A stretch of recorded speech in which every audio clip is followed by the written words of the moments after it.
할렐루야. 한 주간 동안 안녕하셨습니까? 오늘 예배를 통해서 하나님의 크신 위로와 능력이 경험되기를 주의 이름으로 축원합니다. 딴짓하다가 늦게 나온 것 아닙니다. 오늘 찬양이 너무 은혜가 돼서 찬양이 고백이 되기를 바랍니다. 설교하고 싶지 않은 날이 오늘이네. 이 찬양이 제가 준비한 말씀보다 훨씬 더 은혜로워서 은혜의 전느라고. 우리를 향한 하나님의 사랑은 안전합니다. 그리고 강력하고 불변합니다. 하나님 아버지가 아들의 피를 두고 한 언약이 있습니다. 아들의 피와 바꾼 나를 향한 하나님 아버지의 사랑, 그 사랑의 결정체가 구원입니다.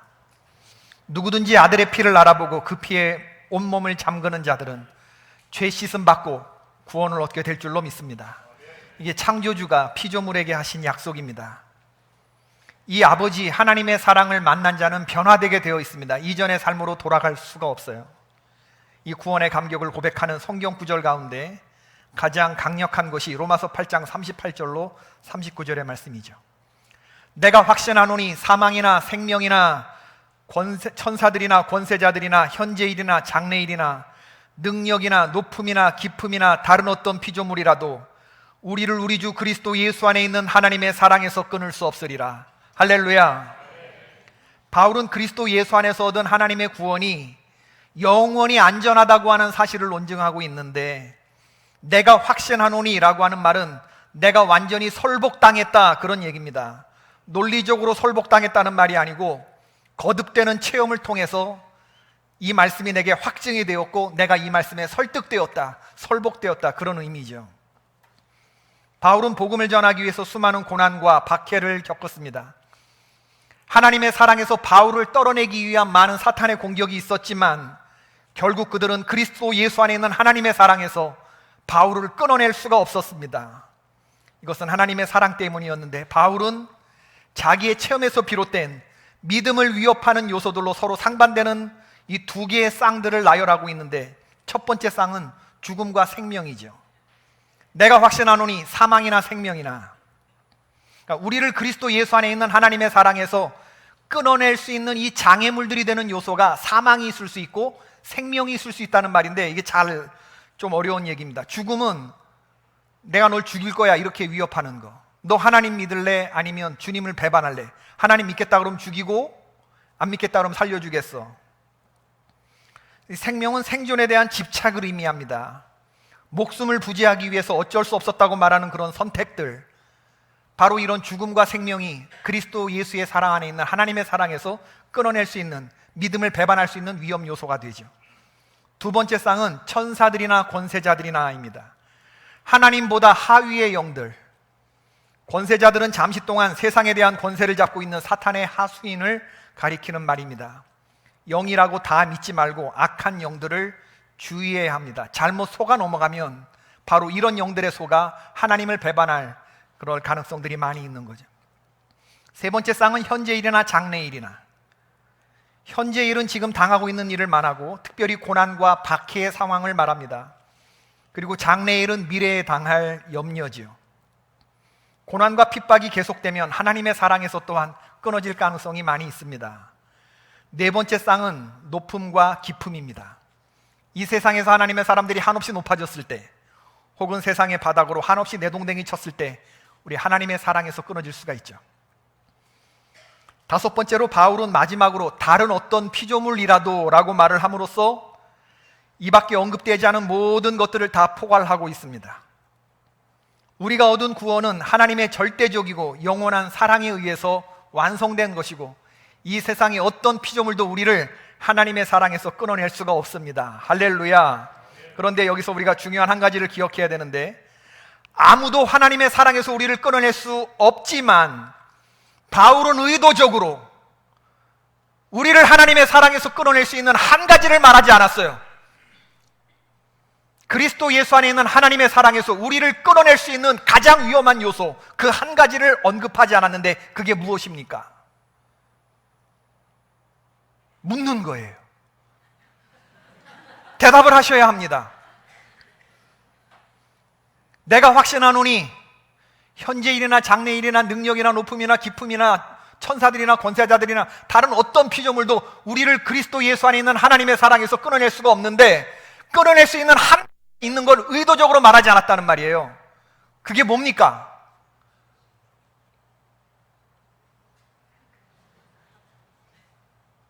그게 뭡니까? 우리를 하나님의 사랑에서 끊어낼 수 있는 가장 위험한 장애 요소 한 가지, 바울이 의도적으로 말하지 않았던 거.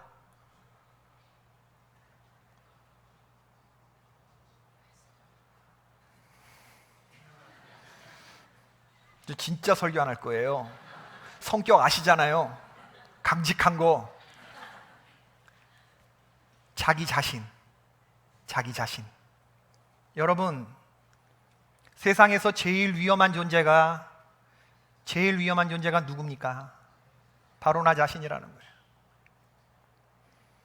여러분, 천상천하 지상의 그 어떤 존재도 믿는 성도를 하나님의 사랑에서 떼어낼 수 없지만, 나 자신은 나에게 그렇게 할 수 있어요.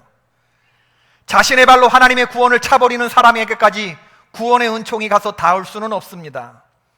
누구도 막을 수 없는 구원이지만 내가 원하지 않는다면 그 구원의 은총이 내게 아무런 소용이 없어요. 그러므로 우리는 우리 스스로를 늘 조심하며 살아야 해요. 폭포수와 같은 은혜와 사랑이 하늘로부터 내려도 내 마음의 바가지를 엎어놓으면 한 방울의 은혜도 담기지 않는 법입니다. 바라기는 저는 오늘 예배에 참석한 우리 모두가 하나님의 사랑의 결정체 독생자 예수 그리스도의 십자가와 부활을 내가 굳게 붙드는 시간이 되기를 바랍니다. 그리고 그리스도 예수 안에 있는 하나님의 사랑이 내 안에 충만히 역사하시도록 마음을 활짝 열고 나를 온전히 내어드릴 수 있는 그러한 시간이 되기를 주님의 이름으로 축원합니다. 오늘 우리가 읽은 본문의 내용을 살펴봅시다. 동족 유대인들에게 복음을 전하고자 이방 땅을 떠돌다가 예루살렘으로 돌아온 바울은 동족들의 환대를 받은 것이 아니고 살해 위협에 놓이게 됩니다. 유대인들이 보았을 때 예수는 십자가에 죽어 마땅한 신성모독의 죄인이었을 뿐입니다. 그런데 믿었던 바울이 하루아침에 변절자가 되어 그 예수를 옹호하는 전도자로 나타났으니 이 변절자 바울을 그냥 살려둘 수가 없었어요. 그래서 그를 죽이기 전에는 먹지도 마시지도 않기로 동맹한 이들이 40여 명이 있었고, 바울을 종교적인 이유로 고소를 해서 이를 투석살, 종교적인 사형에 처하려고 했는데 로마 군인들이 나타나 바울의 목숨을 보호할 수가 있었습니다. 그리고 바울은 자기의 케이스를 로마 황제 가이사에게 상소했고, 그래서 로마 총독 벨릭스와 베스토, 유대의 분봉왕 아그리빠 앞에서 5번에 걸친 조사와 신문을 받게 되는데, 그리고 이제 이탈리아 로마를 향해서 황제에게 가는 배를 타고 가고 있습니다. 배를 타고 가는 도중에 우리들이 잘 아는 유라굴로 태풍을 만나 배가 좌초되었죠. 배에는 총 276명의 사람이 타고 있었는데 풍랑 끝에 배는 모래톱에 걸려서 깨어지고, 승객들은 헤엄쳐서 섬에 닿았고, 배에 물에 뜨는 기구들에 의지해서 한 섬에 도착하게 되었는데 276명 중에 어느 한 사람도 다치지 아니하고 그 배에서 바울이 얘기했던 대로 사람과 생명에는 지장이 없고 하물과 배에만 타격이 있을 거라는 바울의 이 예언의 말씀이 이루어졌습니다. 바울을 태운 배가 좌초한 섬은 멜리데 섬이었는데 오늘날 몰타 공화국이죠. 지금도 성 바울에만 세인트 폴스 베이로 알려져 있는 그곳에서는 바울의 난파 축제가 열리고 있습니다. 멜리데 섬 주민들은 난파되어 섬에 오른 바울 일행에게 특별한 호의를 베풀어 주었어요. 오늘 2절에 보니까 멜리데의 원주민들이 우리에게 특별한 동정을 하였다 했는데, 이게 예전 개역 성경에 보면 멜리데 섬에 토인들이다 이렇게 나옵니다. 토인. 여러분, 토인 하면 어떤 영상이 떠오르십니까? 어떤 섬에, 무인도 같은 섬에 딱 갔는데 무인도인 줄 알았는데 화살 들고 코에 뼈 같은 거 이렇게 딱 꽂고, 그렇죠? 예, 창 들고 그렇게 달려나오는 어떤 바바리안들, 미개인들, 원시인들 같은 그런 사람들 떠오르는데 그런 거 아닙니다. 이미 멜리데 섬 사람들이 들으면 굉장히 뒤집어질 얘기입니다, 여러분. 예. 페니키아로부터 식민 통치를 받고 있었고 문명화가 이루어진 그런 곳이었습니다. 미개인들 아니에요. 그냥 아일랜드 사람들, 섬 사람들이었습니다. 문명이 이루어진 세상 한가운데에 하나님의 사람이 도착한 이야기로 오늘 본문이 보여져야 돼요. 비가 와서 날씨가 추웠는데 불을 피워놓고 배에서 나온 자들을 섬사람들이 맞이해 주었습니다. 생면부지의 원주민들로부터 상상을 초월하는 지극한 대접을 받은 것이죠. 이때 바울은 나뭇가지 덤불을 묶어서 불에 던졌는데 덤불 속에 독사가 숨어 있을지 누가 알았겠습니까? 이게 가지인지 나뭇가지인지 분간 안 되는 독사가 뜨거운 열기에 밖으로 나와서 바울의 손을 덥석 물었네. 그리고 대롱대롱 매달려 있는 걸 섬의 원주민들이 보았어요. 독사였습니다. 이제 바울이 곧 넘어져 죽을 것으로 생각했습니다. 원주민들은 진실로 이 사람은 살인한 자로다. 바다에서는 구조를 받았으나 공의가 살지 못하게 함이로다. 이 공의가 살지 못하게 한다. 복수의 여신을 말하는 것입니다. 이때 멜리데 사람들이 믿었던 복수의 신이 이 사람이 바다에서부터는 살아왔지만 독사에 물리는 걸 보니 이 사람은 살인자구나, 이 사람은 틀림없는 죄인이구나, 이렇게 생각했다는 거죠. 바울의 몸이 부어오르거나 갑자기 쓰러져 죽을 것이라고 기대했는데 태연히 바울이 손에서 뱀을 떼어 불 속에 넣었습니다. 아무런 해가 없었습니다. 지난 14일 동안 엄청난 폭풍에서 바울을 구원하신 하나님이 뱀의 독으로부터 그를 구원하시는 것은 너무나 쉬운 일이었습니다. 원주민들은 바울이 뱀의 독으로 갑자기 죽을 줄로 알고 기다리고 있다가 아무리 기다려도 바울에게 어떤 증상도 나타나지 않으니까 생각을 바꿔 그를 가리켜 신이라고 했습니다. 이 사람은 죄인이로다가 이 사람은 신이다라고 그들의 생각이 바뀌었다는 거예요. They changed their mind. 바울 일행은 섬의 추장 보블리오의 집에 초청을 받았는데 추장의 집은 배가 좌초한 곳에서 가까운 데 있었죠. 추장 보블리오가 바울 일행을 영접하고 3일 동안 친절하게 대접했습니다.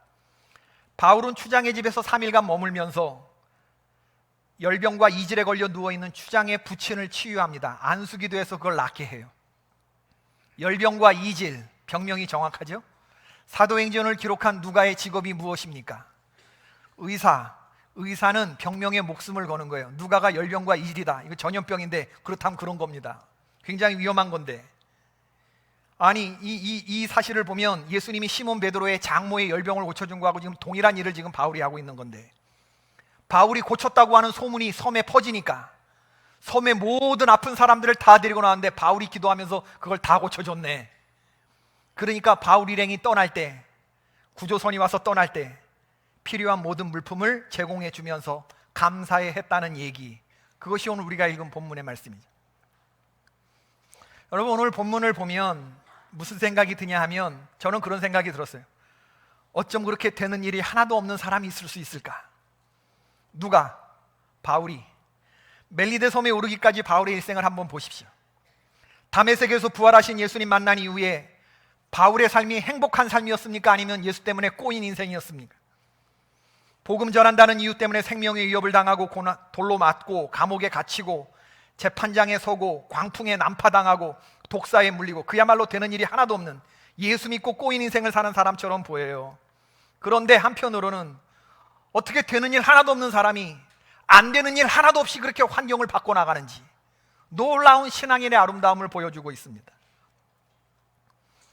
저와 여러분은 이 세상을 사랑하는 성도로서 두 가지를 늘 스스로 점검하면서 살아야 되는데, 그 첫 번째는 뭐냐 하면 내가 하나님의 자녀로서 너무 세상적인 삶을 살고 있지는 않은가? 이걸 질문하고 살아야 돼요.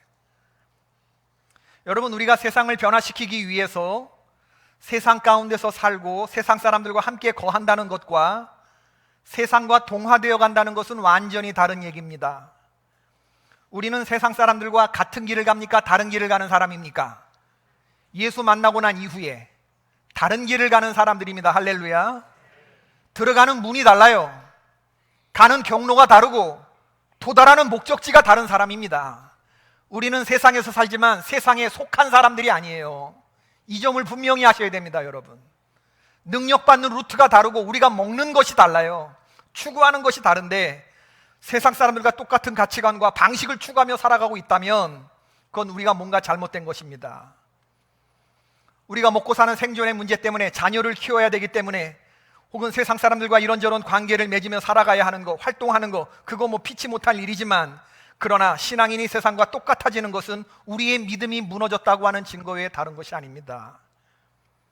10년, 20년을 함께한 직장 동료로부터 당신 정말 교회 다니는 사람이었어? 라는 질문을 듣게 된다면 정말 우리는 회개해야 하는 것이죠. 인생의 중요한 결정을 내릴 때, 어떤 판단들을 할 때 우리는 이 질문을 해야 돼요. 내가 세상적인 판단을 하는 것은 아닌가? 이 정말 중요한 자기 점검이죠.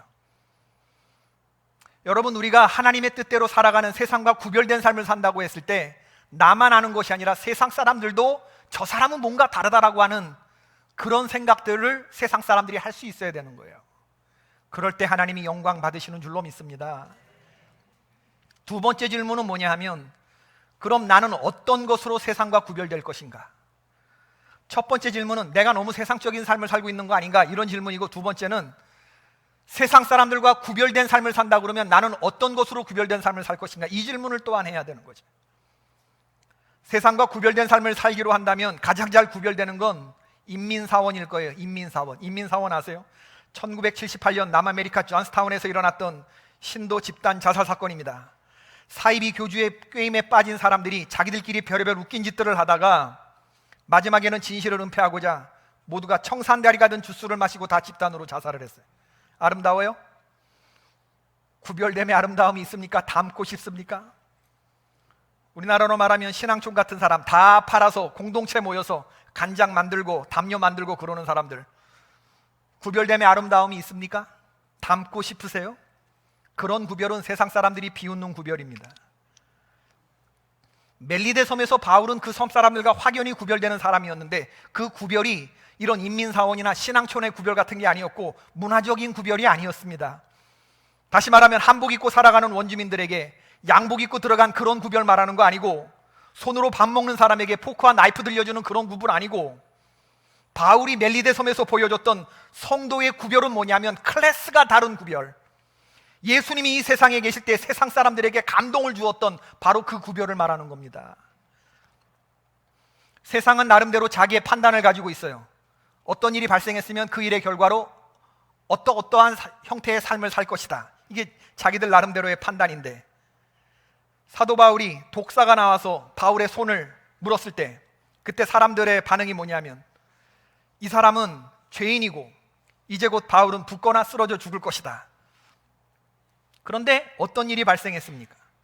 세상 사람들의 판단을 넘어서는 일이 생기기 시작했죠. 6절 말씀이 얼마나 감동이 되는지 몰라요. 그에게 아무 이상이 없음을 보고 돌이켜 생각하여 말하되 그를 신이라 하더라. 갑자기 쓰러져 죽을 줄로 알았는데, 오래 기다려 봤는데, 그런데 아무런 일이 일어나지 않았어요. 그러니까 사람들이 생각을 바꿨습니다. 성도가 어려운 일을 당하거나 힘든 시련과 고통 앞에 섰을 때 세상 사람들이 기대하는 것이 있죠. 저런 일을 당했으면 이제 저 사람은 곧 절망할 거야. 저 사람은 곧 엎어지고 말 거야.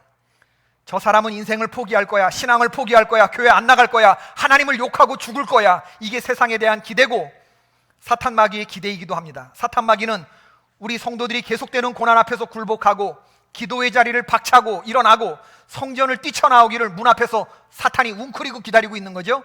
그리고 그렇게 박차고 나오는 우리들 보면서 그러면 그렇지 하고 환호성을 올리게 되는 것이죠. 그렇게 되면 신앙인은 뻔한 삶을 살고 마는 것입니다. 그런데 오늘 이런 세상의 기대와 판단대로 사는 것이 아니고 다른 이야기를 지금 하나님의 사람이 살고 있거든요. 이 정도 됐으면 무너지고 뒤집히고 절망하고 타락하고 신앙 팽개치고 막 나가고 삐뚤어지는 게 정상인데, 그런 세상의 기대와 다른 길을 걸어가는 하나님의 사람들이 있다는 걸 보여주는 겁니다. 그러니까 세상이 달리 시작했어요. 달리 생각하기 시작했어요. 메타발로메노이, 돌이켜 생각하는 일이 생기게 된 것이죠. 멜리데 사람들이 바울을 신이라고 한 것은, 예전에 바울이 루스드라에서 복음을 전할 때 그 막 병자들이 일어나고 기적적인 일이 일어나니까 사람들이 바나바를 스스라고 하고 바울을 허메라고 했거든요. 바나바가 잘생겼던 모양이에요. 제우스라고 그러고 바울을 제우스의 대변인 헤르메스라고 여겨서 제사를 지내려고 했어요. 그런데 멜리데 사람들이 바울을 예배하고 그런 거는 아니에요. 신이라고 불렀는데, 그건 뭐냐 하면 저 사람은 우리와 다른 신의 영역에 속한 사람이다 라고 하는 진실로 감동받은 표현입니다. 예수님 십자가에서 돌아가실 때 온갖 고난을 다 당하셨거든요. 육체적인 그 매질과 채찍과 그 피 흘리심과 정신적인 조롱과 멸시와 모독과 같이 죽어가는 강도로부터의 그 조롱과 그 모든 사탄의 공격을 한순간에 다 받으셨는데, 그런데 예수님이 그 십자가에서 보이신 7마디의 말씀은 하나도 날선 말씀이 아니었어요. 하나도 사람을 미워하는 그런 말을 하시지를 않으셨어요. 주여 저 사람들을 용서해 주십시오. 주여 나의 영혼을 하나님께 의탁합니다. 보소서 어머니 당신의 아들입니다. 내가 목마르다. 그것을 십자가에서 지켜보는 로마 백부장이 있었는데, 그 예수님의 말과 행동을 보면서 밑에서 뭐라 그러는지 알아요? 저 사람은 진실로 하나님의 아들이었다. 저 사람은 진실로 하나님의 아들이었다. 세상이 감동한 거예요. 바로 예수님이 세상 사람들이 보이는 일반적인 범주를 넘어선 말과 행동을 보인 것에 진실로 감동받은 것처럼 바울이 멜리데 섬에서 그렇게 행동했다는 겁니다. 바로 그런 모습을 보고 멜리데 사람들이 감동했다는 거죠. 여러분, 오늘 본문에서 기적 이야기를 보는 게 아니라 우리는 성도의 능력을 봅니다. 바울의 태도를 보세요. 독사가 물었어요. 바울이 놀랬다는 말이 있어요, 없어요? 없어요. 분위기를 봐서 당황할 만도 한데 바울이 툭툭 털어요. 그리고 불에 던져 넣어요. 바울은 환경에 반응하는 것이 달랐습니다. 그 섬에서 최고 높은 사람의 이름이 보블리오였는데, 이 사람 아버지가 병에 걸렸거든요. 열병과 이질이었는데 어떻게 바울이 그 보블리오 아버지를 위해서 기도해 줄 수 있었을까? 어떻게 안수할 수 있었을까? 여러분, 전염병 걸린 사람 함부로 그렇게 접촉하는 거 아닌데 예수님 문둥병자에게 손을 얹어서 안수하면서 기도하셨거든요. 내가 너가 낫기를 원한다, 나을지어다, 이렇게 말씀하셔도 그냥 나을 수 있었지만 불쌍히 여기서 주님이 안수하셨거든요. 손을 대시고. 바로 바울은 예수님과 똑같은 모습으로 안수하며 긍휼과 사랑을 가지고 기도했던 거죠.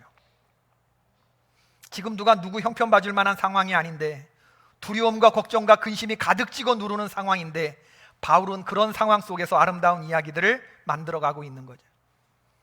상황을 보자 그러면 계속해서 지옥 같은 환경인데, 그런데 그 지옥 같은 환경 속에서 천국 같은 평안함을 이 바울이 만들어가는 것을 볼 수가 있어요. 배에 탄 사람들은 알았을 겁니다. 폭풍 유라굴로 때부터 바울은 그랬어요. 풍랑을 만나 모두에게 구원의 여망이 없어졌을 때 바울은 흔들리지 않는 모습을 보였습니다. 바울이 사람들에게 한 말을 사람들은 다 들었어요. 바울아, 두려워하지 말아라. 내가 가이사 앞에 서야 하겠고 또 하나님께서 너와 함께 항해하는 자를 다 내게 주셨다 하였으니 그러므로 여러분이 안심하라.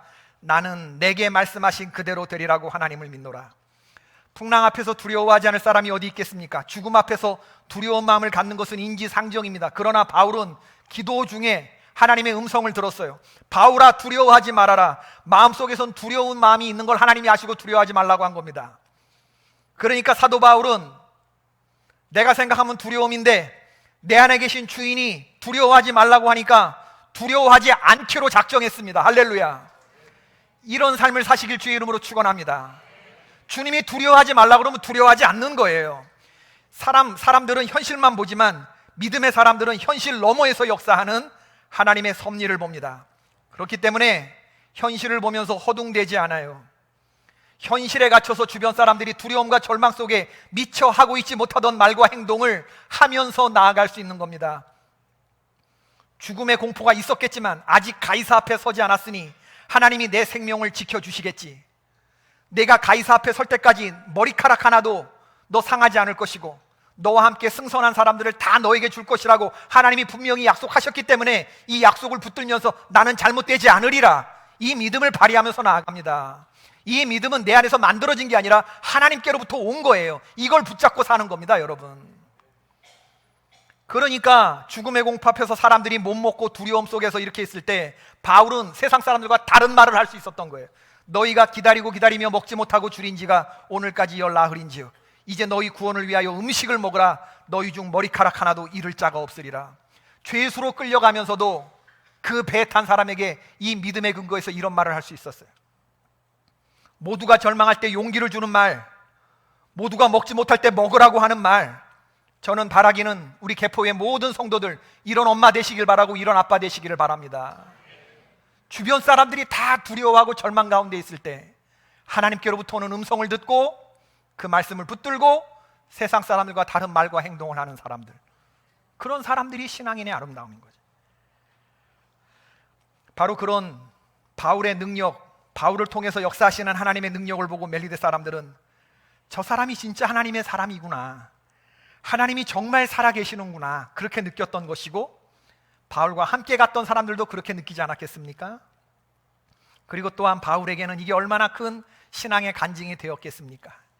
아, 내가 하나님의 말씀대로 두려워하지 않고 하나님의 말씀을 붙들었더니 하나님이 합력하여 선을 이루어 가시면서 결국엔 당신의 길로 나를 인도해 가시는구나, 할렐루야, 이런 믿음이 마음속에 생겼겠죠. 바로 이것이 클래스가 다른 구별이라는 겁니다. 세상 사람들과 다른 길을 가는 거예요. 어떤 그림이 생각났어요. 어떤 사람이 미끄러지다가 절벽에서 동아줄을 딱 잡았는데, 아, 이 동아줄 할렐루야 했는데, 감사합니다 했는데, 위를 보니까 쥐가 갉아먹네, 동아줄을. 밑을 보니까 악어가 입을 벌리고 굶주린 악어가 기다리고 있어요, 떨어지기만을. 거기 대롱대롱 매달려 있는데 위로는 쥐새끼가 갉아먹고 아래로는 악어가 기다리는데, 옆에 보니까 벌, 꿀통이 꿀이 뚝뚝 떨어지는 게 보이네. 그걸 먹으려고 이걸 그 절벽에 매달려가지고 이러면서 혀를 낼름거리는 이런 그림을 본 적이 있어요. 자신의 운명이 어떻게 될지 모르면서 쾌락을 향해서 손을 뻗는 그런 모습, 세상 사람들의 모습이라고 한다 그러면 우리들의 모습은 분명히 다르죠. 우리는 뭔가 다른 것을 품고 있고, 우리는 뭔가 다른 것을 바라보고 뭔가 다른 행동을 하는 사람들인 줄로 믿습니다. 여러분 가운데 어떤 고난 가운데 되는 일 하나도 없이 어떻게 가는 곳마다 나는 이 지경인가, 어떻게 가는 곳마다 풍랑이고 가는 데마다 독사고 어떻게 삶이 죽어라 하는가. 어떤 자매의 편지를 본 적이 있습니다.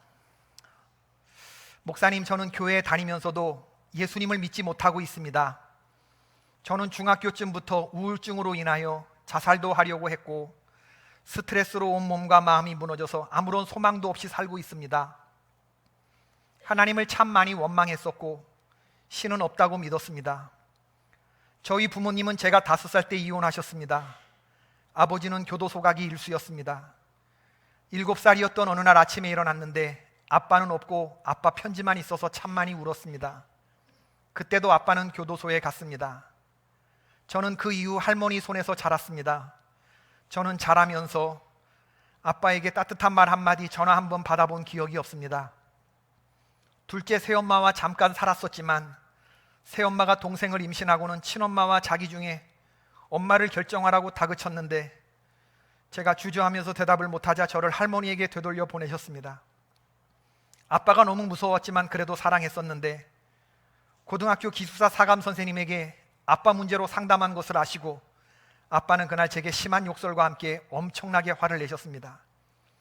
견딜 수 없어 잘 모르는 친엄마에게 너무 힘드니까 나 데려가 달라고 했을 때 엄마는 거절했습니다. 수련회 갔다가 용서하라는 예수님 말씀이 마음에 감동이 되어 정말 엄마를 용서해야지 결심하고 연락하였는데 엄마는 미안하다며 다시 전화할 거라고 말을 끝으로 연락을 하지 않았습니다. 매일 집에서 혼자 울고 너무 힘들어서 차에 뛰어들까 생각도 하고 손목도 그어보고 약도 먹어보려고 했고 유서를 써놓기도 했습니다. 부모님을 용서하고 원망하지 않으려고 애를 썼습니다. 엄마도 힘들고 아빠도 힘드니까 나라도 힘내야지 하고 생각하지만 생각대로 잘 되지 않습니다. 부흥회에 참석하면서 친엄마만 계속 생각났습니다. 저는 이런 제 자신이 너무 싫습니다. 저는 단 한 번도 저 자신을 사랑한 적이 없었습니다. 하나님도 나를 사랑하지 않으신다고 생각합니다. 목사님, 정말 이런 저도 언젠가는 예수로 사는 사람이 될 수 있을까요? 세상에는 정말 우리들이 상상할 수 없는 갖은 고난을 겪으면서 살아가는 사람들이 너무 많아요. 우리가 몰라서 그렇지 가슴 속에 다 피멍들이, 심장이 뜯겨져 나가는 듯한 고난을 겪은 분들도 많고, 너무 어린 나이에 꿈도 피워보지 못한 채 재기불능의 카운터 펀치를 맞고 그리고 그 채로 그냥 지금까지 살아오는 분들이 얼마나 많은지 모릅니다.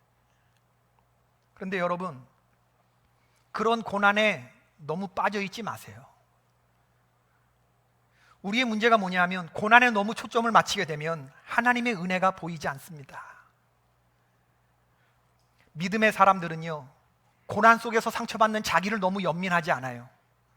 고난 가운데 그리스도의 고난이 나에게 넘친 것 같이 그리스도의 위로가 나에게 더욱 넘친다, 이 고백을 하며 나가는 사람들이거든요. 여러분, 사도 바울이 갖은 고난을 당했지만 그 와중에 어떻게 위로하는 사람의 삶을 살 수 있었을까? 그것은 사도 바울이 자기의 고난에 너무 골똘하지 않고 그리스도가 나에게 어떤 은혜를 베푸셨는가, 그거를 더 크게 보았기 때문에 그렇거든요. 형제들아, 우리가 아시아에서 당한 환난을 너희가 모르기를 원하지 아니하노니 힘에 겹도록 심한 고난을 당하여 살 소망까지 끊어지고 우리는 우리 자신이 사여운 선고를 받은 줄 알았노라. 그러나 우리로 자기를 의지하지 말고 오직 죽은 자를 다시 살리시는 하나님만 의지하게 하심이라. 우리 주 하나님이 우리로 큰 사망에서 건지셨고, 할렐루야, 건지시고 앞으로 이후에도 건지시기를 그에게 바라노라. 고린도서 1장 8절로 10절의 말씀인데, 사도 바울은 그 고백을 했어요. 고난보다 더 큰 하나님의 위로가 있다. 하나님은 우리가 사망의 음침한 골짜기를 피하게 해달라고 간구하는 사람이 되기보다는 사망의 음침한 골짜기를 찬송하며 잘 건너는 사람이 되기를 바라셔요.